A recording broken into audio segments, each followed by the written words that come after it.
Bob Oles, I don't recall seeing you before. This might be your first time on. I'm not sure. If you are you, is this your first time on? Yes, it is. Oh, nice. Thanks for First time joining on. us.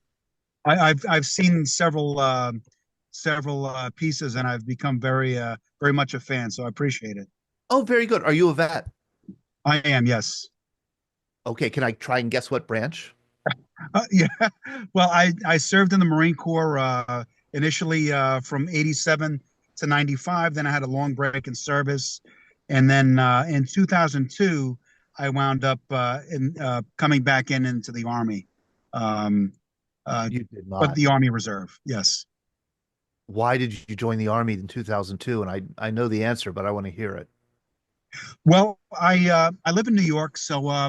I'm retired from the New York City Police Department, Oh, and so I experienced the whole 9/11 attacks, and with my military background, I thought that it would be a good time for me to get back into it, and I was able to finish up. I just recently retired. I had some medical issues, and I just finished up my 20 years recently. oh, congratulations. Thank you very much. I appreciate it. What a It's a pleasure to be here. I'm what a a big fan of what you do. what a patriot. Thank you. Thank you. I mean, I'm serious. I mean, that is not a common thing to do. And I don't want to, don't mean to insult you in any way, but I mean, you were an old man by the time. I was. Yes. But I mean, so how old were you in 2002 when you joined the army?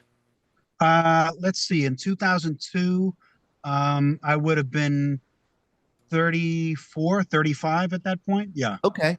Yeah. And, and could you explain how it works? Like, do you get credit for the Marine Corps service? Did you have to go through basic training? I mean, how did that work? Well, it was kind of interesting. Initially in 2002, I was trying to get back into because I had my career going on, and I was trying to get back into the Marine Corps Reserve, but evidently I was out too long. My break in service was too long, and so I was like, okay, well, most of my family has been Army. My grandfather, World War II, my father, post Korean War.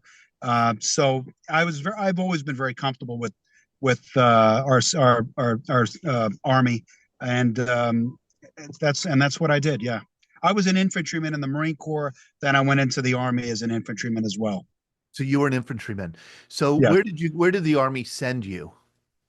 Well, I didn't have to do basic training, so I enlisted. I was with the 69th Infantry, which is the famous Fighting Irish. Oh, um, I'm sorry, somebody just came up to me. Which is the Fighting 69th from Jimmy Cagney, the Jimmy Cagney movie, Yeah. and so I was with them, and then I wound up going overseas in 2004 to Iraq, and I was at that point I was assigned to force protection detail and personal security detail in Baghdad. So I was doing a lot of stuff for in and around the city Force of protection. Baghdad. Okay. Yeah, And a personal road detail. security. Right. Yes. Can I ask you what it was like? Well, it when I got there, the insurgency was in full operation. I got there in September 2004, so that Ooh. was about 2 months before the Battle of Fallujah. So when we were there, everything we knew that there was going to be a big offensive in Fallujah. So everything was geared up for Operation Phantom Fury 2, I think it was called. And so everything it was busy. There was a lot of insurgent activity. I was on the road a lot, almost every day. I was a turret gunner on a Humvee, and we were operating mostly on what was called Route Irish, which Yeah. was the area between the Green Zone and Baghdad International Airport. And that road was very. It was probably one of the most dangerous roads in Iraq at that time, and there was a lot of activity there. We had somebody write an article for one of our BBC magazines maybe 2 years ago about Route Irish and the Oh, okay. danger of it. Yeah. So that's the only reason I know a little bit about it. Sure. Very, very dangerous. I mean, that was a treacherous route. And your tour was 12 months, or was it extended? No, actually, I was very fortunate in the sense that at that at that time, I was assigned to Special Operations Command, and the Special Operations Command folks were typically doing 9 month tours. So I made it up to about 7 months into my tour, and I suffered a non-battle injury. So I had to be medevaced out of there, and I was medevaced to Germany, and then from Germany to the States to Dover. And it was basically I tore up my Achilles tendon, and that was pretty much put me out of commission there. How did you do that? Well, it was interesting. A lot of the indirect fire that we would receive was so random; it could happen at any time. So I was outside of my quarters, and we were doing some preventive maintenance on our vehicles, and we just started to take some mortar fire. And typically you could tell whether they would walk the rounds, so you could Mhm. tell whether they're coming towards you or coming or moving away from you. So in this particular instance, they were walking them towards us. So I just jumped down like a half a flight of stairs, and I guess my Whoa. my Achilles didn't hold up too well, and that was the end of that. And I wound up casted and put on a Oh, medevac to Balad, and then on to Germany from there. I mean, that's what I would call a combat related injury, you know? Well,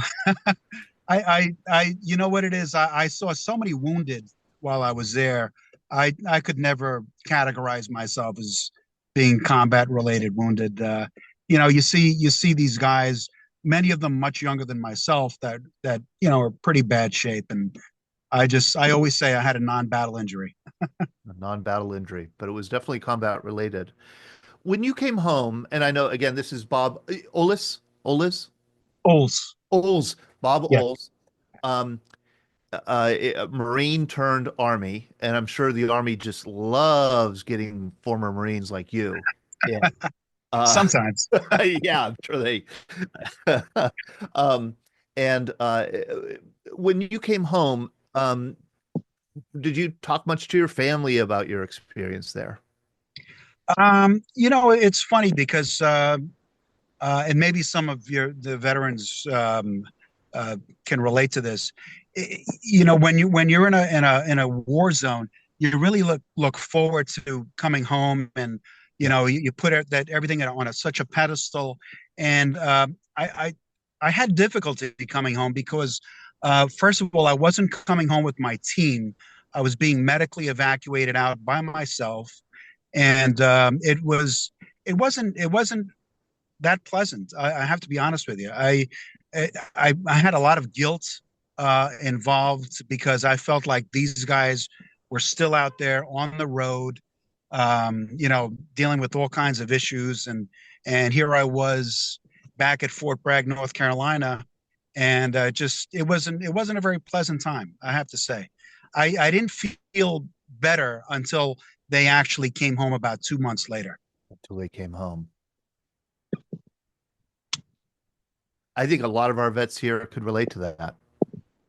Yeah, I felt like I was abandoning them, even though I knew I wasn't, and I knew I had a serious injury. It was just the way I felt. That's just it was a difficult time. How did you get over that? I guess you got over it when your team did come home.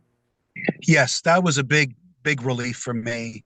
Um, I remember when I got the call and they had come back, and I was just absolutely thrilled because there were at that time it was an insurgency, and we were taking losses, and thank God my team never lost anybody. Everybody we protected, we were able to get them to where they needed to be, and there were some convoys right in front of us that got hit and some behind us, and we were very, very fortunate. That never happened with us. I'm going to ask, hey, Rich Kensinger, I see you have your hand up. I think I know Yeah, what you're going to say. How are you, Rich? I'm very good, Bob. And you're talking about the arena where I do lots of clinical research on combat trauma. And What helps you when you start to come back knowing that the people you're most connected to may not come back? And I'm sure you know some that didn't come back. Because the closeness that's created in a combat situation is just unbelievable. It's unmatched in civilian life. So my question, I'm a clinical psychologist. I do a lot of work on combat trauma. What helps you eventually, other than some of your peers coming back intact, but thinking about the people you leave behind, how do you work through that? Uh, I just, I mean, I was pretty much a, oh, I'm sorry. Are you still there? Yes, we're here. Oh, I'm sorry. A call just came in and interrupted. I don't know if you can see me. Well, I was always a pretty upbeat person. I always try to be very positive, but I was always kind of a worry wart at the same time. So I did a lot of prayer and I did a lot of, Good. I tried keeping in touch with them. One of the strange things I did is that I kept my watch on Baghdad Oh, time, so this way I could keep track more or wow. less of what they were doing. Even though that was just kind of a long shot, but I kept one watch on U.S. time, Eastern time, and then another on Baghdad time. So you really didn't leave them. They didn't No, leave you. right, exactly. You remained connected. That's awesome. That is awesome. Yes, Yeah. yes. How did your, when you, if you talked about a few of your experiences with family members, how does that go? Uh, I didn't really talk too much about it. It was I didn't really get a lot of questions, to be honest with you, and I didn't really talk too much about it either. I guess Okay. I kept a lot of it inside. I was so grateful to be back because when I went over there, I had a 10-year-old son, and I was Oh, very yeah, concerned yeah. about making it back to him. So I was Sure. doing everything I could in my power to make sure that happened. Yeah. But there were other guys I went with, like my a college classmate of mine who was in my unit, Rob Soltis.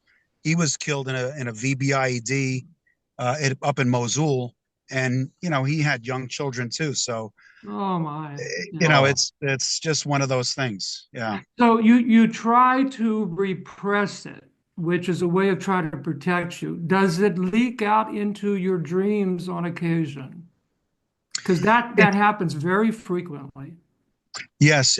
Yeah. When I do have dreams, usually they're dreams that had.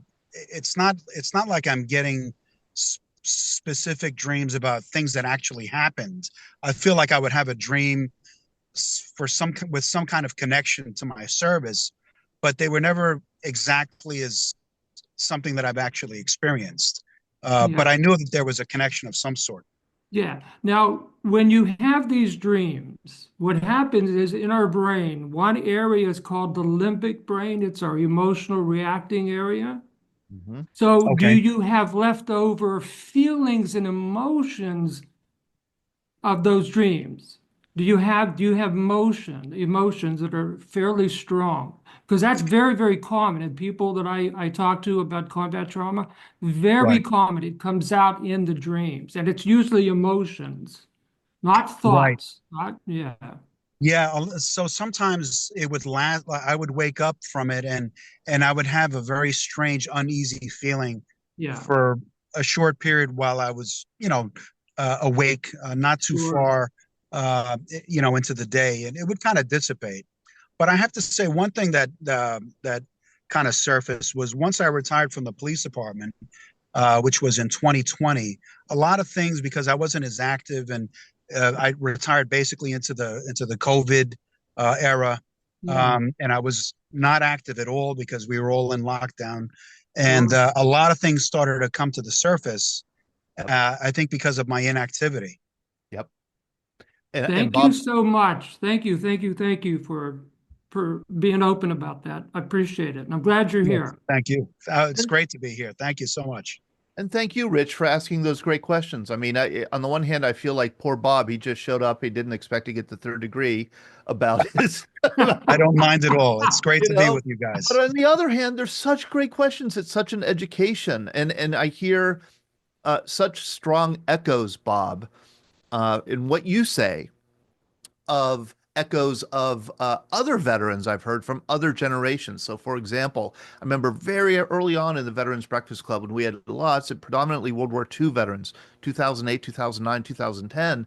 The World War Sure. II veterans were telling me that they did not experience what they would call PTSD symptoms until they retired Mhm. or until their spouse passed away. Right. And that was kind of the trigger. They kind of had time to think Mhm. of, oh, here's Al. Hey, Al. How are you, Al? Good to see you. Thanks for Yes. joining us. Bob, I have a question. When you came home, did you have an opportunity to go visit any of the families of those who are still back Mhm. in the war zone? Yes, I did. One of the great things is that I went over not in an active duty unit. We were all reservists, pretty much from the New York or the tri-state area, New Jersey, New York, Connecticut. So everybody lived fairly close to each other, and I knew for example, my NCOIC. I knew his wife. My wife knew her, and so there was a good support system in place. And yeah, so I was in touch with a couple of the family members when I got home, which helped me a great deal. Mhm. So your son now is an adult, right? Yes, yes, And do you talk newly much? married. Newly married. Good. Okay. Um, so have you talked much with him about your service? And is he, in the service, or would he consider joining? Well, actually, he enlisted when he was 17 into the Marine Corps Reserve. Um, so yeah, my son knew a lot about my service because I also served in the first Gulf War, Desert Shield, Desert Storm, Mhm. with the Marine Corps, and he was always fascinated with, what my experiences were. And so as soon as he was 17 and getting out of high school, he enlisted, Wow. and he did his 6 years, and he was an infantryman like I was. Mhm. I tried to persuade him to go into another field, but that's what he wanted. But anyway, he did his time, and he's yeah. We have even though he didn't, he almost served in Afghanistan a couple of times, but um, we have that great connection through our military Yep. service, particularly the Marine An Corps. Yes, unbroken bond. An Yeah. yes, unbroken bond. absolutely. Did you give him any advice before he went to, I'm Oh, assuming, Paris Island? I sure did. Basically, how to stay out of trouble at Paris Island. Yes. Yeah, that's right. That's Mhm. right. Oh, how great. Bob, I cannot thank you enough for joining us and for being